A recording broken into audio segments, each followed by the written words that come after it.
राजस्थान में राजनीति क्या मोड़ ले रही है और राजनीति के बीच में घोटालों की चर्चा है। हनुमान बेनीवाल ने एक प्रेस कॉन्फ्रेंस की है। कोचिंग इंडस्ट्री आरपीएससी के एक पूर्व सदस्य पे आरोप लगाए हैं। लेकिन लंबी बात करेंगे आज महेश जोशी पे। हमारे साथ बातचीत करने के लिए विवेकानंद जी शर्मा एक बार फिर से स्टूडियो में। सर बहुत स्वागत। नमस्कार। और महेश जोशी अरेस्ट हुए हैं विवेकानंद जी जल जीवन मिशन में जी। तो कैसे देखते हैं? 3 दिन के रिमांड पे भी हैं। उन्होंने अपने बेटे के अकाउंट में पैसे ट्रांसफर किए हैं। क्या पॉलिटिकल सिचुएशन बनेगी? इसके साथ ही मेरा एक सवाल यह है कि पहले मंत्री हैं अशोक गहलोत सरकार में जो अरेस्ट हुए हैं, और भी मंत्रियों पे आरोप लगते रहे हैं। प्रताप सिंह खाचरियावास के खिलाफ ईडी की कार्रवाई हुई थी। शांति धारीवाल बड़ा एक नाम रहा था। और क्या ये जांचें, छोटी मोटी जांचें जो हैं इंडिविजुअल, वो फोन टैपिंग तक जा सकती हैं और अशोक गहलोत तक चीजें पहुंच सकती? क्या क्या कहते हैं आप इस पे? देखिए, जिस तरीके से राजस्थान में जब सत्ता परिवर्तन हुआ उस समय को यदि आप देखेंगे, उस समय के बयान देखेंगे, जिस तरीके से भारतीय जनता पार्टी चुनाव लड़ रही थी, उस समय सीधी सी बात आ रही थी कि कहीं ना कहीं एक फ्रेम मुझे वो नजर आ रही थी जिस फ्रेम में भाजपा ने 2014 का आम चुनाव लड़ा था।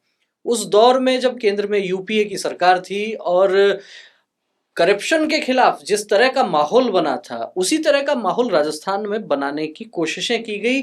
पेपर लीक की चाहे बात हो, चाहे सरकार के मंत्रियों के द्वारा भ्रष्टाचार की बात हो, ऐसे में भजनलाल सरकार पर ये एक प्रकार से दबाव बना हुआ था कि यदि वो कोई बड़ी कार्रवाई नहीं करते हैं या प्रदेश में कांग्रेस सरकार जो थी उसके मंत्रियों को लेकर जो बातें आ रही थी उन पर यदि बड़ी कार्रवाई नहीं होती है तो भाजपा सरकार पर सवाल खड़े हो सकते हैं। डबल इंजन अगर लगा है जी, तो डबल इंजन उतनी आवाज भी करे और साथ ही वो रिजल्ट भी दे। निश्चित रूप से डबल इंजन उतनी आवाज भी करे और वो आवाज लोगों को सुनाई दे। असल बात ये है, बिल्कुल हॉर्न भी बजाना। हाँ, तो ये जो गिरफ्तारी है ये बेसिकली हॉर्न है, नहीं तो कार्रवाई होती रहती है, जांच होती रहती है। तो सामान्य व्यक्ति नहीं। शुरुआत होती है डबल इंजन की, तब वो है कि भाई अभी ये शुरुआत हुई है गिरफ्तारियों की। जी, क्योंकि मुझे लगता है कि कोई भी सरकार हो, पॉलिटिकली ये रहता है कि अगला चुनाव का मुद्दा क्या हो।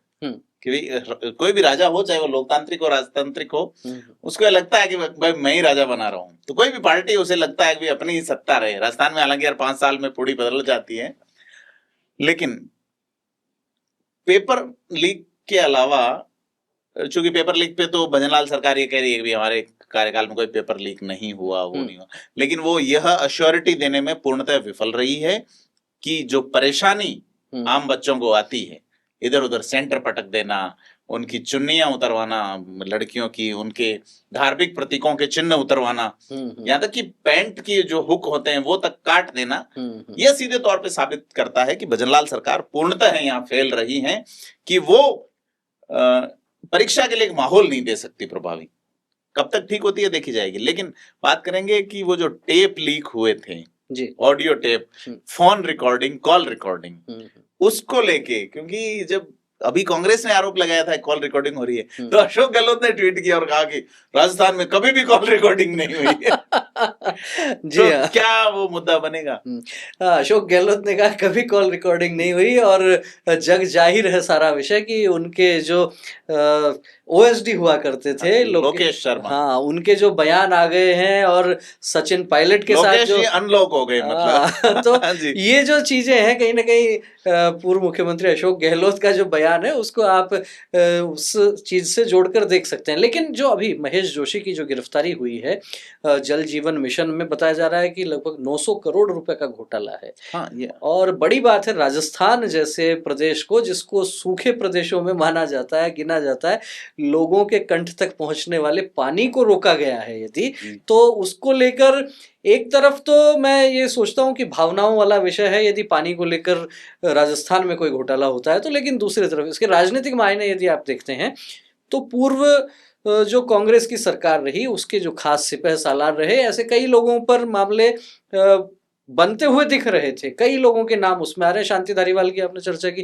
प्रताप सिंह खाचरियावास को लेकर भी कई बार बातें आती, ईडी की रेड वहां पड़ चुकी है, महेश जोशी की गिरफ्तारी हो गई है। तो अब ये जो क्रम शुरू हो गया है, मुझे लगता है कि ये राजस्थान की जनता को भी एक प्रकार से एंगेज रखने का एक कार्यक्रम प्रारंभ हो गया है, एक सिनेमा के रूप में यदि आप इसको देखो, एक रोचकता के हिसाब से आप देखो, तो अब पिक्चर जो है वो शुरू हो गई है। कहां तक चलेगी अब आने वाला समय जी बताएगा। बिल्कुल। ईडी की जो बड़ी कार्रवाई मानी जा सकती है कि पूर्व कैबिनेट मिनिस्टर का गिरफ्तार होना, और उनके पास तो दो पद थे, मुख्य सचेतक रहे जी, यही नहीं, सांसद रहे 2009 में, जयपुर के सांसद बने थे महेश शर्मा। और इस बार 2023 में जब वो 22 के अंदर सितंबर 25 की घटना हुई थी, और उसमें जब ये हुआ था कि साहब हम यह कांग्रेस का दल अशोक गहलोत में अपनी आस्था सन्निहित करता है, तो वो पत्र साइन करवाने वाले, वो जो कांग्रेस का कू हुआ था आपस में, जिसमें शांति धारीवाल थे, जिसमें महेश जोशी थे, और जिसमें धर्मेंद्र राठौड़ थे जी, तो एक MSD नाम लिया गया, तो महेंद्र सिंह धोनी या महेश जोशी, धर्मेंद्र राठौड़ और शांति धारीवाल। जी जी, तो ये MSD जो था, उनमें से टिकट काटने की बात आई, तो शांति धारीवाल को अंत में टिकट मिला सबसे, और बड़ी जद्दोजहद के साथ फिनांस का जो मामला है वो वहीं पड़ा है, और कांग्रेस लास्ट तक तय नहीं कर पाई चुनाव लड़ेंगे कैसे। हाँ, क्योंकि चुनाव लड़ने के लिए अर्थ की आवश्यकता है, और अर्थतंत्र जो है वो जिन विभागों से आता है, खास करके स्वायत्त शासन, खास करके हाउसिंग बोर्ड, उन डिपार्टमेंट्स या PhD वाले, इन लोगों के तो हम टिकट काट दिए। तो बड़ी चीज ये है कि अब देखा यह जाए कि इनको जब टिकट, महेश जोशी का तो कट ही गया टिकट, और महेश जोशी टिकट कटने के बाद ट्विटर पे बिल्कुल बंद हो गए, कुछ नहीं डाल रहे। राजस्थान के लोगों को ना तो राजस्थान दिवस की बधाई दे रहे हैं, ना होली दिवाली की बधाई दे रहे हैं, तो राजनीतिक नेपथ्य में चले गए वो। और ऐसे में कि साहब यह एक आसान शिकार है, अशोक गहलोत क्या पता कल सत्ता में आ जाए, तो अधिकारी और नेता अपना बचाव करके चलते, लेकिन महेश जोशी जिनका राजनीतिक निर्वासन एक नजर आता है, क्या सोचते हैं इसको लेकर आप? नहीं, देखिए, ये एक बड़ा झटका निश्चित रूप से महेश जोशी को भी लगा है, और मैं कहूँगा केवल महेश जोशी को नहीं, ये कांग्रेस पार्टी के लिए भी एक बड़ा झटका है। जिस तरीके से महेश जोशी के खिलाफ जांच चल रही थी, उसके बाद में उनकी गिरफ्तारी हो गई है, और अब वो जो जांच है उसका भी दायरा और बढ़ने वाला है। कहाँ कहाँ पैसा गया, किस कारण से लिया गया, कौन से अकाउंट्स में गया है, इनके सहयोगी जो है वो व्यक्तिगत सहयोगी हैं या फिर पार्टी से जुड़े हुए और नेता हैं, क्या वो पैसा, क्योंकि राशि कोई छोटी नहीं है। जो बातें आ रही हैं, 900 करोड़ रुपए का घोटाला बताया जा रहा है, बड़ा घोटाला है। लेकिन महेश जोशी की गिरफ्तारी के बाद जो बयान उन्होंने दिया है, वो बयान भी दो तरीके से आप देख सकते हैं। एक जो है उसका भावनात्मक पक्ष है, वो कहते हैं कि उनकी पत्नी मरणासन्न स्थिति में है, और दूसरा बयान वो देते हैं कि मेरे खिलाफ उन्हीं लोगों को खड़ा किया गया है जिनके खिलाफ मैंने कार्रवाई की है। तो ये जो दूसरा बयान है कि उन्होंने कार्रवाई की है, उन्हीं लोगों को खड़ा किया गया है, इसमें कितना वजन है, ये वो जब जांच आगे बढ़ेगी, कुछ तथ्य बाहर आएंगे, तो कुछ समझ में आएगा कि कहाँ सुई घूम रही है। बिल्कुल निश्चित तौर पे। अब लेकिन एक चीज देखिए कि कांग्रेस की ओर से भी कोई ऐसा प्रोटेस्ट या ऐसा कोई नजर नहीं आ रहा। एक हमने लाल डायरी की जब चर्चा चलती थी, तो धर्मेंद्र राठौड़ की लाल डायरी में एक पेज लिखा हुआ है पूरा महेश जोशी पे, व्यक्तिगत है मामला, उस डायरी की सत्यता पे भी कई तरह के सवाल हैं, जिन सवालों के जवाब अभी तक क्या कहते हैं वो भी नेपथ्य में है। तो उस पेज पे कई लोगों को लेके व्यक्तिगत बातें हैं, पैसे के लेन देन की बातें भी हैं। जी, तो निश्चित रूप से अब ये चीजें जो है ये सामान्य व्यक्ति भी समझने लगा है कि अब वो दौर दिखाई नहीं देता, वैसे नेता दिखाई नहीं देते जो सेवा के लिए राजनीति में आते थे। राजनीति अब इस समय एक फुल टाइम बिजनेस जैसा बन गया है, खासतौर पर नई पीढ़ी के लिए। सब कुछ मैनेजमेंट से होता है, और वो उस मैनेजमेंट के लिए पैसे की भी आवश्यकता होती है। बड़ी दिक्कत है, इसको मैं भारत की आने वाली संवैधानिक व्यवस्था के लिए चुनौती मानता हूँ कि भारत में खास करके कार्यपालिका में, जिसका हिस्सा मंत्रिमंडल भी है, जिसका हिस्सा ऑफिसर ब्यूरोक्रेट्स भी हैं, ये जो लोग हैं, जैसे नेताओं में आज के टाइम 90% से अधिक ऐसे नेता हैं जिन्होंने जीवन में राजनीति के अलावा कोई काम नहीं किया। उन्होंने कभी खेत में ट्रैक्टर या ऊंट नहीं चलाया होगा, उन्होंने किसी फैक्ट्री में काम नहीं किया होगा। बहुत बहुत कम नेता ऐसे हैं जिन्होंने राजनीति के अलावा भी कुछ किया है। अपने जीविकोपार्जन के लिए जो व्यक्ति को काम करना उन्हें पड़ता पता है। नहीं है कि आम आदमी का जीविकोपार्जन कैसे होता है। दूसरी आईएएस लॉबी है जिनका हम जिक्र करते हैं, 16-17 साल की उम्र में वो डेडिकेटली जुड़ता है पढ़ाई में, 25-30 साल की उम्र में वो बन जाता है, उसे पता ही नहीं कि क्या समस्या है, फिर तो राजा है। तो और पॉलिसी डिसाइड यही लोग कर रहे हैं। इन्हीं लोगों को पॉलिसी डिसाइड करने में, पॉलिसी के लिए जैसे अपन वित्त विधेयक, धन विधेयक की बात करते हैं, तो वो जो विधेयक पेश होंगे विधानसभा या लोकसभा में, तो वो इम्प्लीमेंट होता है कंपनियों के माध्यम से। अब कंपनियां जो तय करेगी वो ये लोग, अब इसमें ये है कि साहब आपका इतना हिस्सा, आपका इतना परसेंटेज, तो 900 करोड़ रुपए का परसेंटेज जो है जी वो, और हर घर तक जल तो नहीं पहुंचा। राजस्थान में बहुत पैसा लग गया लेकिन पहुंचा ही नहीं राजस्थान में पानी। तो पहुंचेगा कैसे? बीच बीच में ये जो ब्रेकर आ गए हैं ना, दुष्यंत कुमार की वो गजल है ना, आपको बेहतरी से याद है कि हमें मालूम है कि पानी कहाँ ठहरा हुआ होगा। निश्चित रूप से। तो ये जो 900 करोड़ का घोटाला बताया जा रहा है और इसमें क्या प्रतिशत क्या चलता है, और मैं तो कई बार ये कहता हूँ प्रदीप जी कि ये जो इस दौर की राजनीति है, इसमें बहुत से लोगों से आपकी भी अनौपचारिक चर्चा होती होगी। जब से लोगों ने इस भ्रष्टाचार को शिष्टाचार के रूप में स्वीकृत कर लिया कि आपके माध्यम से कोई ये काम हो रहा है, उसकी एक राशि यहाँ तक जाएगी, दूसरी राशि वहां तक जाएगी, और यदि उसमें खुद सक्रिय राजनीति में काम करने वाले नेता मंत्री यदि ये इन्वॉल्व हो जाते हैं, तो फिर जनता आखिर किसके भरोसे रहने वाली है? देखिए, अपने कॉन्स्टिट्यूशन में एक व्यवस्था है जिसके मैं अक्सर जिक्र करता हूँ, कलेक्टिव रेस्पॉन्सिबिलिटी। कैबिनेट या राज्य मंत्री सरकार का हिस्सा है, सरकार ही है, उनके द्वारा किया गया कृत्य सरकार का ही किया हुआ कृत्य होता है जी। तो यह बहुत बड़ा एक गंभीर चीज है कि एक मंत्री, पूर्व मंत्री गिरफ्तार हुए हैं और कई मंत्रियों पे तलवार है, और इसमें कहते हैं इन्वेस्टमेंट कहाँ हुए, यह भी बड़े सवाल है कि 900 करोड़ रुपए ऐसा तो है नहीं कि आप एक कमरे में भर के रख लेंगे, बैंकों में जमा होते तो वैसे पकड़े जाते हैं जी।